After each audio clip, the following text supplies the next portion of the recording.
Congressional Republican Kevin McCarthy and Joe Biden are finally almost at a standpoint where they have an agreement on what to do between what's happening right now on the Democratic side and Republican side and this debt ceiling and the notes that are going to come due come June 1st. There's a lot of national debt that is projected to come due on June 1st, and the U.S. American Congressional Committee has to figure out what's going to happen to all of this debt and what budgets are going to fund what. And one of the big things that they're talking about right now is they're going to stop funding military spending, or at least reduce it. They're not going to stop funding military spending, but they're going to reduce military spending. They're going to reduce veteran spending. And then they are talking about this stimulus that they had put in towards getting funding for the IRS, which we talked about in a prior video several months ago, how the IRS was in distress because they didn't even have enough money to hire auditors and employees for the IRS to function the way it's supposed to. So now they're saying all of the money, the stimulus money that they funded to the IRS, they're talking about pulling it back. And what this was made to do was to be able to take more auditors to go after the wealthy, the ultra wealthy, and be able to hit the wealthy, not the middle class, so that way they can audit the wealthy people and start bringing in tax money to be able to service some of this debt. Now, Biden's standpoint is he's saying he's not fully solidified and happy with the negotiations yet because he feels like the middle class is going to take the hardest burden of all the agreement right now. And so what he's trying to do is target market the ultra wealthy. Now, I will tell you guys that it's not the ultra wealthy in itself that land up getting hit. It's a lot of the self-employed entrepreneurs, which constitutes for 85% of business-related activity in the United States. And not only does it constitute for 85% of it, but small business owners employ over 85% of the people in the U.S. general public. So we got to be careful because there's a balancing act here, right? Like, I don't want to advocate and say crush the middle class and let the wealthy regime the whole world, right? Like, there's a median, there's a balance. And I think that everything that's happening right now, first and foremost, our federal government needs to take accountability for it because I think there's been frivolous spending, and I think that there's some variables that our government needs to take accountability for. Now, the government will never take accountability for those variables, so it's the burden of you and I. So here's the pros and the cons, and here's how you can strategically set yourself up.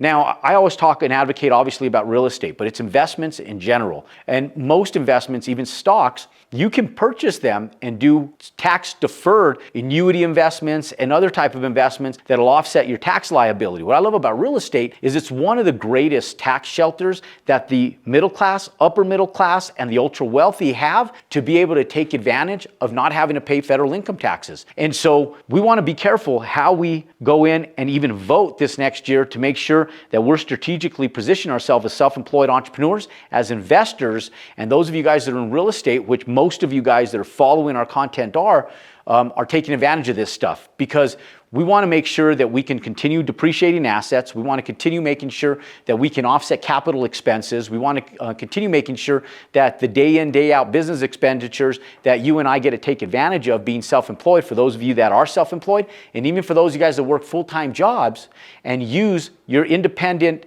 self-employment LLCs, that you're facilitating new builds, investments, apartment buildings like this, that you take advantage of writing off everything that's business related, everything. Whether it's the fuel in your car to drive to and from your properties, whether it's the fuel in your car to drive to and from business meetings, whether it's an expense going down to Office Depot and buying office supplies for your home office or business office, or whether you go on a business trip and include a little bit of leisure in there, but be able to write off that trip because it's a business incorporated trip that you need to be able to go out and facilitate. For example, we're going out to Texas this weekend, and one of the biggest things is for a camp for my son. But the camp was in lieu of me going down and looking at an apartment complex that's going up for auction that I want to go look at and assess with boots on the ground. So we were able to combine both. So hence, it's really a business trip that we incorporate some personal stuff into, since we're going anyways. But the IRS allows us to be able to deduct that trip as a business expense because we're going to be driving out there to look at this property. I got to spend time, money, a lunch, and everything else around that. So the trip, the hotel, and everything gets written off as an expense. So we want to be able to advocate for that stuff. Now, look, this debt ceiling is something to pay attention to because it's putting pressure on banks, okay? And And that's the second part of this. So understand, ladies and gentlemen, that it's not just the federal government and it's putting pressure on. Remember, our own federal government doesn't print our money. It's the Federal Reserve that prints our money and lends it to the federal government, which is totally non-constitutional, but it was implemented in 1912, and in 1913 was the year that income taxes, ironically enough, were implemented so that they could take money from the U.S. people like you and I to be able to service the debt that our U.S. government pays back to the Federal Reserve in lieu of the money that they're borrowing on their behalf. Now, remember, last week I talked in a video about what happened with some of the regional banks, and as part of that video, one of the things that I also explained and I talked about how BlackRock, the trouble that they're in, and how they are commissioned by the Federal Reserve to be able to invest in assets in lieu of the Federal Reserve, okay? So understand that if the Federal Reserve is having problems, BlackRock is having problems, our federal government is having problems, our central banks are having problems, then it all rolls downhill and it gets affected to first the lower demographics of poverty, then it gets affected by the middle class, then small business owners get affected, then the ultra wealthy get affected last, okay? Downturns in economics don't affect the ultra wealthy. They continue to migrate. Large corporations, Coca-Cola, Geico, all the big guys, they continue moving forward. So you got to understand that there's a lot, like 85% of the US population gets affected by the stress of this, you know, and we as developers feel it. You know, right now we've been negotiating. I've had meetings for the last 2 weeks where I've been talking to small banks, local banks, regional banks, credit unions. And one thing that I ask them is I ask about their financial stability and if they are even considering the lending on some of these $40 million, $30 million loans that we need to facilitate our developments. Now, the good news is that in the multifamily, especially the affordable housing sector, they're not getting crushed right now because there's such a housing crisis. In fact, you listen to all of what I'm talking about right here, and you go down the list on CNN, CNBC, Fox News, you go down the list of all this stuff, and when you look at it, we're talking about all this debt ceiling, bank collapses, the distress in the marketplace, trillions of dollars being lost by BlackRock or trillions of dollars by our Federal Reserve, the non-funding of the IRS. And then just a couple articles down, it's talking about this housing crisis and how there's not enough homes on the market for end users, for people like you, for people like me, for people like our children, for first-time home buyers, for people that are going into the market, there's no homes for them. And so they're urging the fact that, and they're telling, if you go to the National Association of Home Builders, they're sitting back going, we need more homes and we need more new homes. New home sales are up by over 16% right now. New home constructions, based on our annual national average, we're up by like 16%. It's unbelievable. 31% of homes being sold right now are new build. Unprecedented. Never happened before. But there is so much leverage in the market right now in the single family and multifamily space because there's not enough rooftop. And so it's a perfect time to be able to get into that sector. But how do you migrate out of the rest of it? What's pulling down real estate right now is retail and office, because since pre-pandemic, retail and office were already putting pressure and high stress on the commercial real estate sector. And what you guys have to understand is that 80% of bank loans come from regional and community banks, and 80% of their portfolio is in commercial real estate investments. And so if they have 80% of their money in real estate, construction loans and stabilized loans, and a good portion of that's in retail and office, it's putting strain on these banks. Okay, and so now if you add new startups, which don't make a lot of deposits into their accounts real quick and real easy, now these banks are over leveraged and they have a cash flow issue. And so that's why some of the banks that have went down now, and it's been modest, guys. We've had 7 banks that have went down.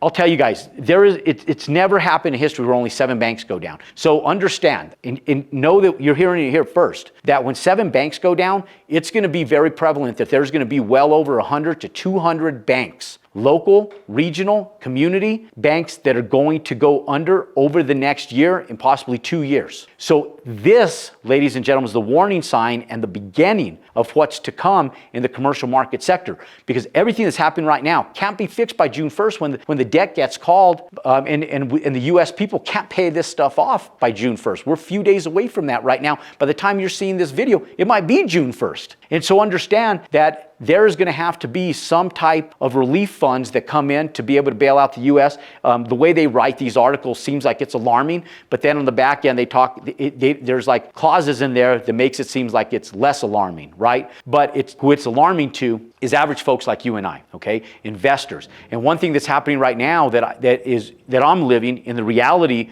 of it, looking for construction loans on products just like this, is I'm going in, I'm talking to these local banks, and as I'm talking to them, they're saying, Jerome, we're happy to look at your loans that are $40 million, $43 million, $35 million, and help you get out of the ground with these projects. But what we're looking for right now more than anything is deposits. If you can show us that your depositories are growing with us and they're of substantial amount, then that would give the underwriters more reason and purpose to go in and look at your loan. So banks right now are looking for depositors because they have a cash flow problem. And they've been extremely transparent with me in stating this. So when we go in and we raise capital, for sake of example, the 20%, the 30%, the 40% spread between a 60% debt loan to cost or a 70% loan to cost being the amount of money, 70% of what it takes to build an asset like this, and then the other 30% has to come from us. Well, that money just doesn't get spent overnight. So what they want to see is, hey, can we get that 30% deposit into our bank and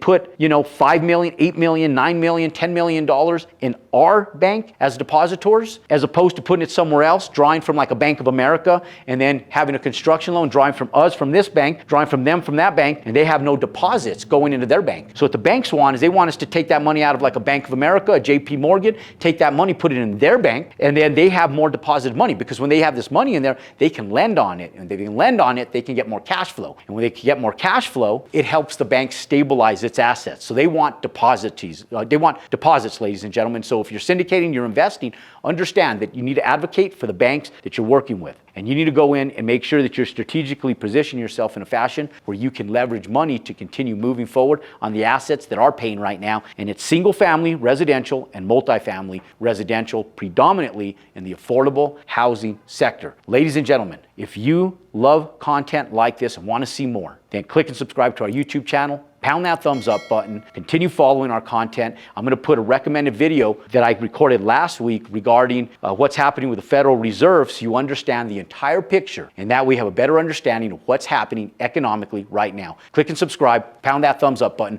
We'll see you next time.